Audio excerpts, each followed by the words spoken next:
Welcome to Ready Set College, your college knowledge destination each week for 30 minutes. Here at Thursday evening at 7 o'clock, I believe you're checking in.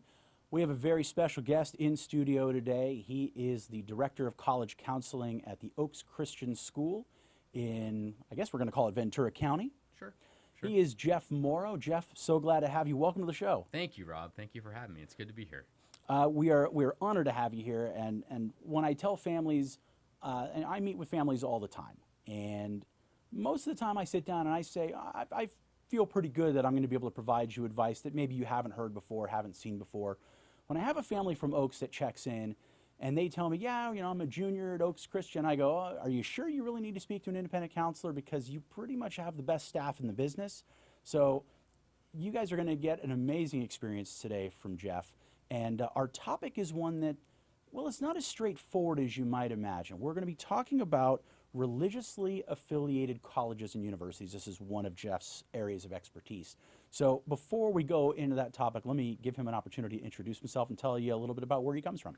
Yeah, well, Rob, with that introduction, I'm blushing. Yeah, it's very nice. So I've been in counseling for 20 years. This is my 19th year actually in either counseling or college admission, and I've been at Oaks Christian for 12 years. And I think that I knew that this is kind of what I wanted to do because I love this conversation, not just the one we're going to have tonight specifically, but the idea of education and what it means and the choices that you have and the fact that this never gets old, that each student's college search is a new thing to do. Each day there's a new college to research, a new college to go visit. Visiting colleges is like visiting the history of the United States. And so I love this gig. I love this job. And so getting a chance to talk about it and helping students understand how much we need them in college, how much we need them preparing for the future is important. So I love being here. I grew up in Portland, Oregon.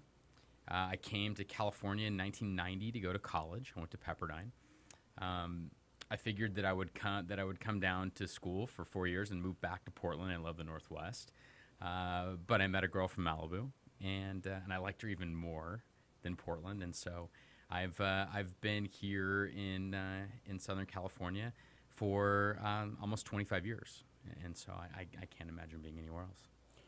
It doesn't suck. I mean, it's a great place to live, and being where you're located, I mean, Westlake Village, it's not bad. Not bad. Yeah, it's not bad. Well, let's dive into our topic. And what we're really looking at today is, let's start with sort of the genesis of, pun intended, of religious schools. Frankly, colleges and universities in the United States have a very close tie to that concept of religious freedom. So why don't we start there? Yeah, I think the thing to notice is that we're going to be talking about religiously affiliated colleges, but most of them started that way. Most of the schools that you can think of, all the way from schools that started in the early 1600s and on, started with some kind of affiliation. And if they didn't start with an affiliation, they started as an affront to another affiliation. So they started as a result of someone else's affiliation. And they started that way because that is the reason that people originally came here from Europe. And I don't mean the original people, but our people came here from Europe. So I think that's how it started. But if you look at it now, what you have to realize is that the vast majority of religious affiliated schools are either going to be Catholic or Protestant, and then all the different flavors that go with that. So I think our conversation today shouldn't be so much about whether or not it makes a huge difference whether your school is Jesuit or Roman Catholic or whether your school is Presbyterian or Methodist. The idea is the culture of the place and how that works with the culture that you as a student are looking for. So as you start to research schools and you start to decide what is it that I'm looking for, that's going to be more important. That's going to be more impactful than which church it's affiliated with or what its historical affiliation might be. And as someone who frankly was raised Jewish, who is relatively speaking somewhere in the agnostic range, this is a topic that I needed to make sure that when I have questions, I can go to someone whom I trust. And that's the reason why I brought Jeff Moore to be here to meet with me and to talk with you about this concept of religiosity within the college universe. So very briefly, we have about a minute to go in our segment. Let's start with at least giving families an idea of what's sort of the spectrum. And if families take a look at their screen right now, you'll see a slide which will break down kind of the idea of where these schools could fall in the spectrum. Well, I think you've got basically what I've done tonight, and I've simplified it, is that I've broken it down into 4 kind of distinct sections of schools.